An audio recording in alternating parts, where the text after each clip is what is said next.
कि ये लोग किस तरीके से धीरे धीरे बेनकाब हो रहे हैं। नमस्कार, मैं राजनंदिनी और आप देख रहे थे संकल्प इंडिया न्यूज। अब जातीय आधारित गणना को लेकर जब विवाद खड़ा हो रहा है, अब मामला सुप्रीम कोर्ट तक पहुंचा है, तो बीजेपी पर्दे के पीछे से कैसे खेल कर रहे थे, इस पर खुलकर बिहार के सरकार के वित्त मंत्री विजय चौधरी ने बताया।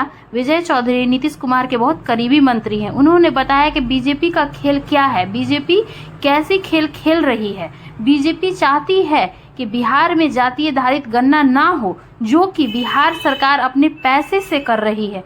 बिहार के वित्त मंत्री विजय चौधरी ने क्या कुछ कह रहे हैं, आप जरा सुनिए। कि ये लोग किस तरीके से धीरे धीरे बेनकाब हो रहे हैं। फिर ये अभी जनगणना कराने वाले हैं, उसमें भी पूरे देश से ये मांग उठेगी कि भाई जाति आधारित जनगणना कराई जाए। तो ये परेशान है कि केंद्र सरकार उच्चतम न्यायालय को कह रही है कि हमको न पक्ष में कहना है न विपक्ष में कहना है। इतने धूम धड़ाके वाली मोदी जी की सरकार कितनी निरीह और असहाय और निर्णय की स्थिति में। सब लोग सिर्फ न्यायालय से एक सूत्री मांग कर रहे हैं कि इसको रोक दिया जाए। उन जाति आधारित गणना के मामले में अब केंद्र सरकार और भाजपा दोनों पूरी तरह बेनकाब हो चुके हैं।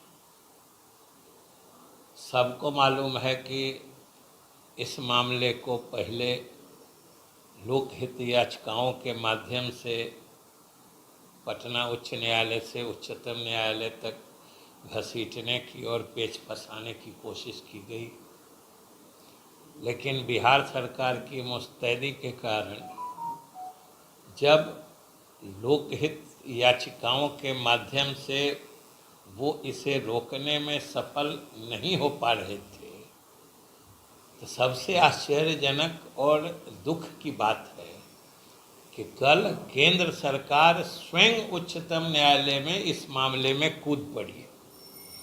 उनके सॉलिसिटर जनरल ने कल अचानक से उपस्थित होकर, इतने दिन से मामला चल रहा है, कहीं उनके कान पे जू नहीं रेंग रही थी, लेकिन कल अचानक से भारत सरकार के सॉलिसिटर जनरल ने उच्चतम न्यायालय में उपस्थित होकर कहा कि हमारी भी इसमें सुनी जाए। और बिहार वासियों को आश्चर्य ही नहीं, हास्यास्पद भी लगेगा कि सॉलिसिटर जनरल ने न्यायालय को कहा कि न हम इस मामले के पक्ष में हैं न विपक्ष में, न हमको पक्ष में कहना है न विपक्ष में कहना है, हमको कुछ बात कहनी है। अब सिर्फ इस बात का मतलब कोई समझ सकता है कि जब न पक्ष में कहना है न विपक्ष में कहना है तो परेशान क्यों है, सीधी बात।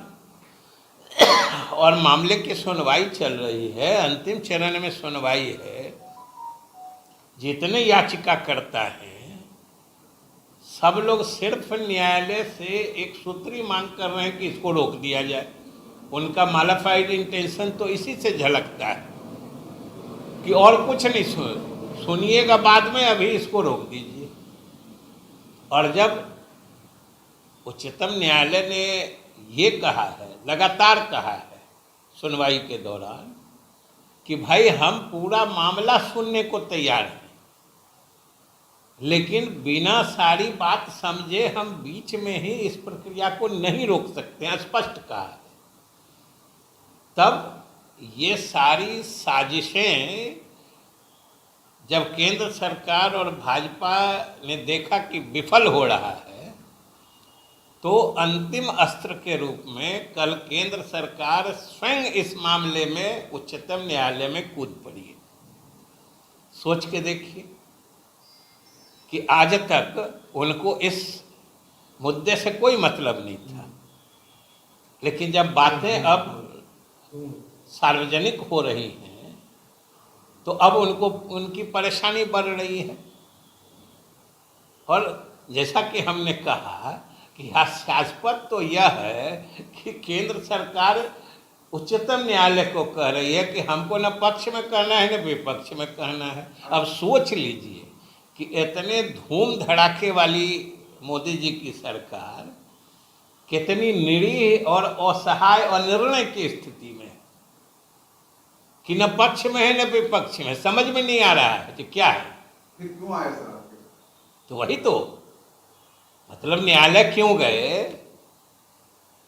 अब एक सप्ताह का समय मिला है तो हम तो सिर्फ बिहार के जनता को दिखाना चाह रहे हैं कि ये लोग किस तरीके से धीरे धीरे बेनकाब हो रहे हैं और उनकी असली मंशा और कुछ नहीं है कि बिहार सरकार और नीतीश कुमार ने जो एक ये क्रांतिकारी युगांतकारी निर्णय लेके जाति आधारित गणना कराने का काम शुरू किया है उसको येन केन प्रकारेण रोक दिया जाए, क्योंकि ये दबाव में आने वाले हैं।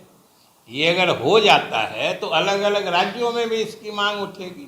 फिर ये अभी जनगणना कराने वाले हैं उसमें भी पूरे देश से ये मांग उठेगी कि भाई जाति आधारित जनगणना कराई जाए। तो ये परेशान है, इसलिए अब इनकी कलई खुल रही है।